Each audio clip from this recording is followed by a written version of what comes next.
Psicología de las masas, por Gustave Le Bon. 27, libro 2. Las opiniones y las creencias de las masas. Capítulo 4. Limitaciones de la variabilidad de las creencias y las opiniones de las masas. 2. Las opiniones variables de las masas. La extrema movilidad de las opiniones que no surgen de creencias generales. Aparentes variaciones de ideas y creencias en menos de un siglo. Los verdaderos límites de estas variaciones. Las materias afectadas por la variación. La desaparición en la actualidad en el progreso de creencias generales y la extrema difusión de la prensa diaria tienen por resultado que las opiniones son hoy en día más y más cambiantes. Porque las opiniones de las masas tienden, en su mayoría de los asuntos, hacia la indiferencia. Los gobiernos actualmente sin el poder de dirigir la opinión como antes lo hacían. Las opiniones impedidas de volverse tiránicas actualmente debido a su excesiva divergencia. Sobre el sustrato de creencias fijas, cuyo poder acabamos de demostrar, se encuentra una capa superior, en la que opiniones, ideas y pensamientos surgen y mueren constantemente. Algunas existen tan solo por un día, otras, más importantes, apenas si sobreviven a una generación. Ya hemos destacado que los cambios que sobrevienen en las opiniones de este orden son a veces mucho más superficiales que reales y que siempre están influidos por consideraciones raciales. Al examinar, por ejemplo, las instituciones políticas de Francia, mostramos como partidos en apariencia muy diferentes, realistas, radicales, imperialistas, socialistas, etc. Poseen un ideal absolutamente idéntico y que este ideal depende exclusivamente de la estructura mental de la raza francesa, puesto que un ideal bastante contrario se encuentra bajo nombres análogos en otras razas. Ni los nombres dados a las opiniones, ni sus engañosas adaptaciones alteran la esencia de las cosas. Los hombres de la Gran Revolución, saturados de literatura latina, quienes, con los ojos fijos en la República de Roma, adoptaron sus leyes, sus fases y sus togas, no se convirtieron en romanos por estar bajo el imperio de una poderosa sugestión histórica. La misión del filósofo es la de investigar qué es lo que subsiste de las creencias antiguas debajo de sus aparentes cambios a identificar, entre el flujo móvil de las opiniones, la parte determinada por las creencias generales del genio de la raza. En ausencia de esta verificación filosófica, se podría suponer que las masas cambian sus creencias políticas y religiosas en forma caprichosa y a voluntad. Toda la historia, sea esta política, religiosa o artística, parece probar que este es el caso. Como ejemplo, tomemos un periodo muy corto de la historia francesa, tan solo el de 1790 hasta 1820, un periodo de 30 años de duración, el de una generación.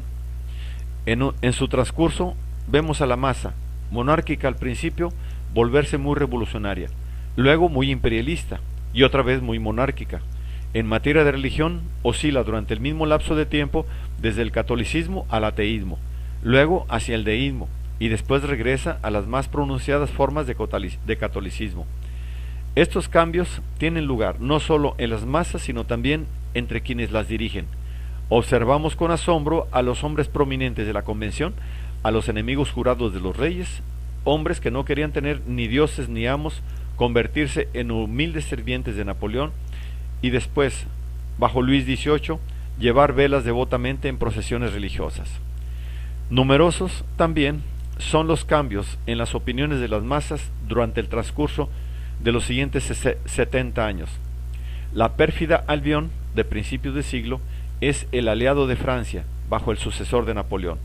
Rusia, 2 veces invadida por Francia y que asistió con satisfacción a los reveses franceses, se convierte en su amiga. En literatura, arte y filosofía, las evoluciones sucesivas de la opinión son aún más rápidas. Romanticismo, naturalismo, misticismo, etc. surgen y decaen sucesivamente. El artista y el escritor aplaudidos ayer son tratados mañana con profundo desagrado.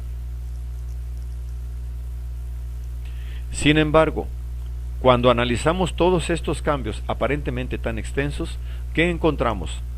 Todos los que están en oposición con las creencias generales y los sentimientos de la raza son de duración efímera, y la corriente desviada pronto vuelve a su cauce. Las opiniones que no se vinculan con ninguna creencia general o sentimiento de la raza y que, por lo tanto, no pueden tener estabilidad, están a merced de cualquier casualidad, o bien, si se prefiere, de cualquier cambio en las circunstancias. Formadas por sugestión y contagio, son siempre momentáneas, florecen y desaparecen a veces tan rápidamente como los médanos formados por el viento en la costa del mar. En la actualidad, las opiniones variables de las masas son más numerosas que nunca, y esto por tres diferentes razones. La primera es que las antiguas creencias están perdiendo su influencia en un grado cada vez mayor. Están dejando de formar las opiniones efímeras del momento de la manera en que lo hacían en el pasado. El debilitamiento de las creencias generales despeja el terreno para la aparición de opiniones caprichosas que no tienen ni pasado ni futuro. La segunda razón es que el poder de las masas, estando en aumento y cada vez menos contrabalanceado, hace que la extrema variabilidad de las ideas peculiares de las masas que hemos visto se pueda manifestar sin freno ni impedimento alguno.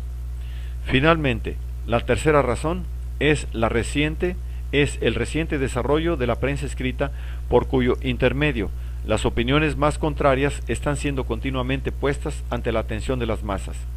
Las sugestiones que podrían resultar de cada opinión individual son pronto destruidas por sugestiones de un carácter opuesto.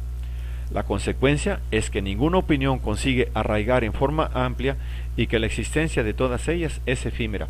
En la actualidad, una opinión se desvanece antes de haber podido hallar una aceptación lo suficientemente amplia como para convertirse en general. Un fenómeno bastante nuevo en la filosofía del mundo y muy característico de la era actual ha resultado de estas diferentes causas, y me refiero a la impotencia de los gobiernos ante la opinión directa. En el pasado, y en un pasado no muy distante, la acción de los gobiernos y la influencia de unos pocos escritores y de un número muy pequeño de diarios constituía el reflejo real de la opinión pública. Hoy en día, los escritores han perdido toda influencia y los diarios solo reflejan opiniones.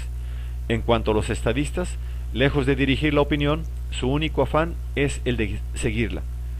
Tienen temor a la opinión, en una medida que a veces se convierte en terror, lo cual hace que adopten una línea de conducta esencialmente inestable. La opinión de las masas tiende, así, más y más a convertirse en el supremo principio orientador de la política. Hoy en día llega tan lejos como para forzar alianzas, tal como ha sido recientemente el caso de la alianza franco-rusa, que es tan solo el resultado de un movimiento popular. Un síntoma curioso de los tiempos actuales es el observar cómo papas, reyes y emperadores consienten en ser entrevistados a fin de tener un medio para someter sus opiniones sobre un asunto determinado al juicio de las masas. Antes podrá haber sido correcto decir que la política no era una cuestión de sentimientos. Puede lo mismo decirse en la actualidad, cuando la política está cada vez más al arbitrio de masas cambiantes, a las que no es posible influenciar por la razón y que solo pueden ser guiadas por sentimientos. En cuanto a la prensa, que antes solía dirigir a la opinión, se ha tenido que humillar, al igual que los gobiernos, ante el poder de las masas. Detenta, sin duda, una influencia considerable, pero solo porque es exclusivamente el reflejo de las opiniones de las masas y de sus incesantes variaciones. Convertida en mera agencia de suministro de información, la prensa ha renunciado a todo intento de imponer una idea o una doctrina. Sigue todos los cambios del pensamiento público, obligada a hacerlo por las necesidades de la competencia, so pena de perder a sus lectores.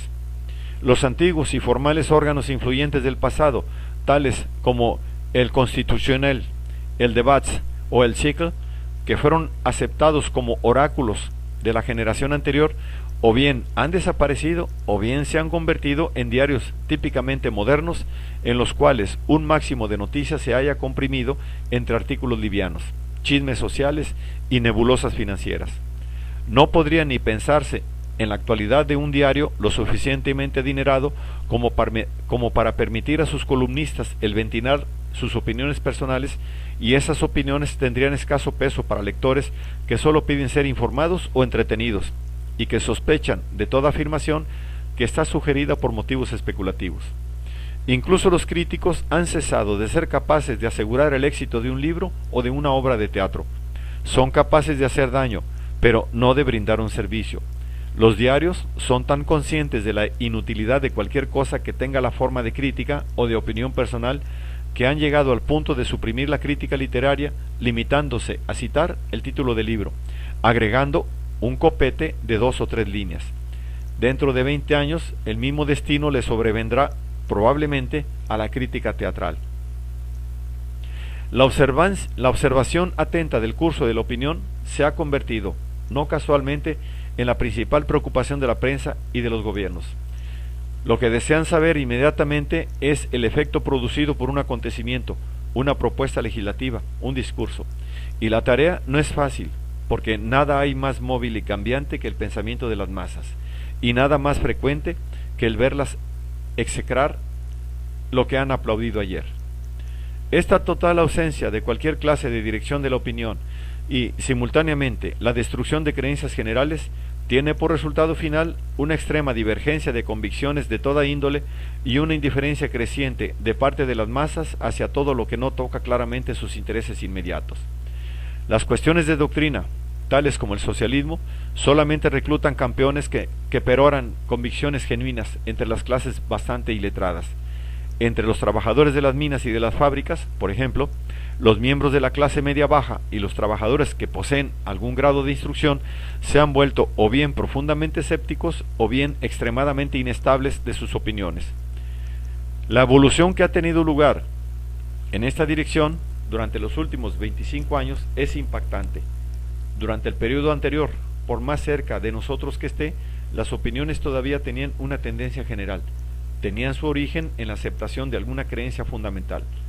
Por el simple hecho de ser monárquico, un individuo poseía inevitablemente ciertas ideas claramente definidas en materia de historia así como de ciencia, mientras que por el solo hecho de ser republicano sus ideas eran bastante opuestas. Un monárquico era bien consciente de que los hombres no descienden del mono, y un republicano no era menos consciente de que ese era el verdadero origen del hombre. Era el deber de todo monárquico hablar con horror y el de todo republicano el hablar con veneración de la gran revolución. Había ciertos nombres, como los de Robespierre y de Marat, que debían ser pronunciados con un aire de religiosa devoción, y otros nombres, como los de César, Augusto y Napoleón, que jamás debían ser nombrados sin el acompañamiento de un torrente de invectivas. Hasta en la Sorbona francesa estuvo generalizada esta infantil moda de concebir la historia.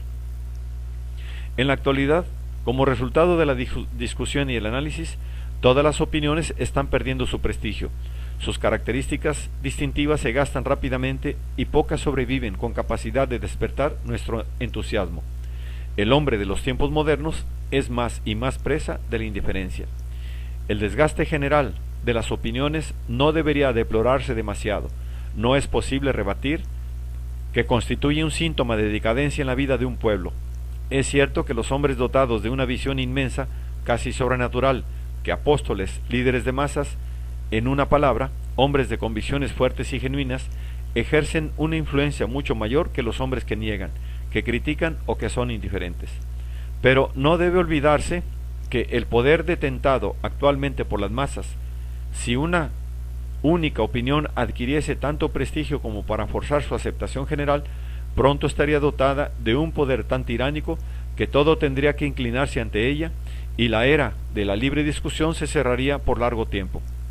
Las masas ocasionalmente son amos condescendientes, como lo fueron Heliogábalo y Tiberio, pero también son violentamente caprichosas.